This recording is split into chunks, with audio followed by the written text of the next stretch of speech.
ಪರಿಷ್ಕರಣೆಗೆ ಸರ್ಕಾರ ಈಗ ಮುಂದಾಗಿದೆ. ಇದೀಗ ಇನ್ನೊಂದು ಹೆಜ್ಜೆಯನ್ನ ಮುಂದಿಡುವಂತಹ ಪ್ಲಾನ್ನಲ್ಲಿದೆ. ಅರ್ಹ ಅನರ್ಹರ ನಡುವೆ ಸ್ವಯಂ ಪ್ರೇರಿತವಾಗಿ ಮುಂದಿರುವಂತಹ ಫಲಾನುಭವಿಗಳಿಗೆ ರೆಡ್ ಕಾರ್ಪೆಟ್ ಹಾಸೋದಕ್ಕೆ ಸಿದ್ದತೆಯನ್ನ ಮಾಡಿಕೊಳ್ಳಲಾಗಿದೆ. ರಾಜ್ಯದಲ್ಲಿ ಗಿವ್ ಇಟ್ ಅಪ್ ಕರೆಗೆ ಚಿಂತನೆ ಕೂಡ ನಡೆದಿದೆ ಅನ್ನುವಂತಹ ಮಾಹಿತಿ ಇದೆ. ಇದಕ್ಕೆ ಸಂಬಂಧಪಟ್ಟಂತೆ ಡೀಟೇಲ್ಡ್ ವರದಿ ನಿಮ್ಮ ಮುಂದೆ.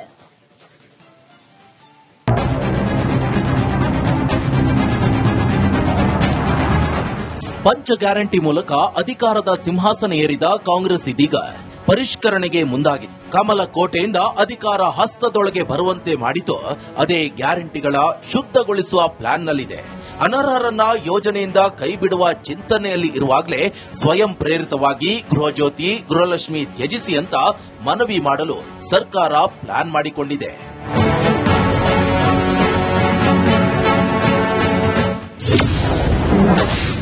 ಉಳ್ಳವರು ಗ್ಯಾರಂಟಿ ಹಿಂದೆ ಸರಿಯುತ್ತಾರ?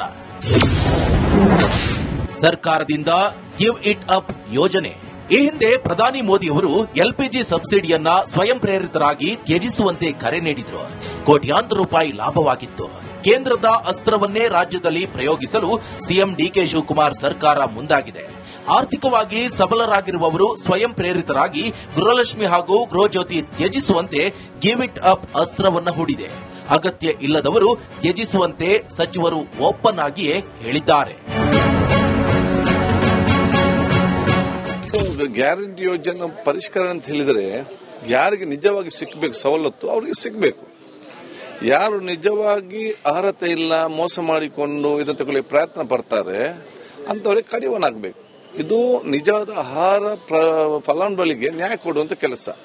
ನನಗೆ ನಿಜವಾಗಿ ನನಗೆ ಸಿಕ್ಬೇಕು, ಒಂದು ನನಗೆ ಸಿಗ್ತದೆ, ಇನ್ನೊಬ್ಬ ಮೋಸ ಮಾಡ್ತಕ್ಕಂಥ ಅಂತ ಹೇಳಿದ್ರೆ ಅದು ನಮಗೆ ನಿಜವಾದ ಆಹಾರ ಯಾರು ಫಲಾನುಭವಿ ಇದೆ ಅವರಿಗೆ ಮೋಸ ಆದ ರೀತಿ ಅಲ್ಲ. ಸೊ ನ್ಯಾಯಯುತವಾಗಿ ಇದು ಯಾರಿಗೆ ಸಿಗಬೇಕು ಅವರಿಗೆ ಕೊಡಿಸುವಂತ ವ್ಯವಸ್ಥೆ ಸರ್ಕಾರ ಮಾಡ್ತದೆ. ಸರ್ಕಾರದ ಮೊದಲ ಗ್ಯಾರಂಟಿ ಶಕ್ತಿ ಯೋಜನೆಯ ಪವರ್ ಹೆಚ್ಚಿಸಲು ಸರ್ಕಾರ ಸಜ್ಜಾಗಿದೆ. ಸ್ಮಾರ್ಟ್ ಕಾರ್ಡ್ ವಿತರಣೆಗೆ ತೀರ್ಮಾನಿಸಿದೆ. ಸರ್ಕಾರಿ ಅಧಿಕಾರಿಗಳು, ನೌಕರರು, ತೆರಿಗೆ ಪಾವತಿದಾರರಿಗೆ ಶಕ್ತಿ ಯೋಜನೆಯ ಲಾಭ ನೀಡಬೇಕಾ ಅನ್ನೋ ಯೋಚನೆಯಲ್ಲಿದೆ. ಸರ್ಕಾರಿ ನೌಕರರಿಗೆ ಗ್ಯಾರಂಟಿ ಸಿಗುತ್ತಾ ಇಲ್ವಾ ಅನ್ನೋ ಗೊಂದಲದಲ್ಲಿ ಇರುವಾಗಲೇ ಸರ್ಕಾರಿ ನೌಕರರು ಗ್ಯಾರಂಟಿ ಯೋಜನೆ ಫಲಾನುಭವಿಗಳಾಗಿದ್ದು ಸರಿಯಲ್ಲ ಅಂತ ಗೃಹ ಸಚಿವರು ಹೇಳಿದ್ದಾರೆ. ಡಿಬಿಟಿ ಸರ್ ಇಲ್ಲ, ಅದಕ್ಕೆ ರ್ಯಾಷನಲೈಸ್ ಮಾಡಬೇಕು ಅಂತ ಮಾನ್ಯ ಮುಖ್ಯಮಂತ್ರಿಗಳು ಹೇಳಿದಾರಲ್ಲ.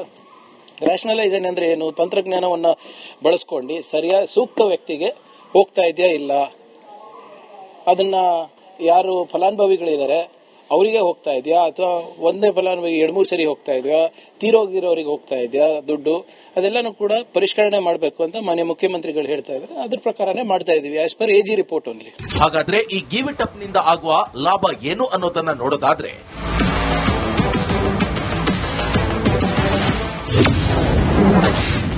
ಗಿವ್ ಇಟ್ ಅಪ್ ಲಾಭವೇನು? ಆರ್ಥಿಕ ಸ್ಥಿತಿವಂತರು ಫ್ರೀ ಗ್ಯಾರಂಟಿಗಳಿಂದ ಹೊರಬಂದ್ರೆ ಸರ್ಕಾರಕ್ಕೆ ತಿಂಗಳಿಗೆ ಕೋಟ್ಯಾಂತರ ರೂಪಾಯಿ ಲಾಭ ಆಗಲಿದೆ. ಗೃಹಲಕ್ಷ್ಮಿ ಯೋಜನೆ ಫಲಾನುಭವಿಗಳು 1.15 ಕೋಟಿ ಇದ್ದು ತಿಂಗಳಿಗೆ 2,000ದಂತೆ ವರ್ಷಕ್ಕೆ 24,000 ಕೋಟಿ ಖರ್ಚಾಗ್ತಿದೆ. ಒಂದು ವೇಳೆ ಗಿವ್ ಇಟ್ ಅಪ್ ನಡಿ ಕನಿಷ್ಠ 5% ಯೋಜನೆ ಬೇಡ ಅಂತ ಹೊರಬಂದ್ರೆ ತಿಂಗಳಿಗೆ 1,200 ಕೋಟಿ ರೂಪಾಯಿ ಉಳಿತಾಯ ಆಗಲಿದೆ.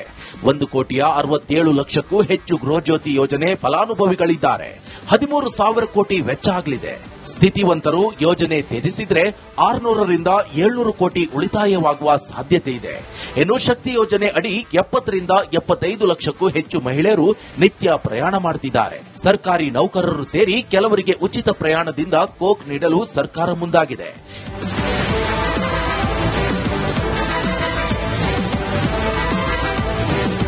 ಆರ್ಥಿಕ ಸ್ಥಿತಿವಂತರು ಸ್ವಯಂ ಪ್ರೇರಿತರಾಗಿ ಯೋಜನೆಯಿಂದ ಹೊರಬರಬೇಕು ಅನ್ನೋದು ಸರ್ಕಾರದ ಆಶಯ.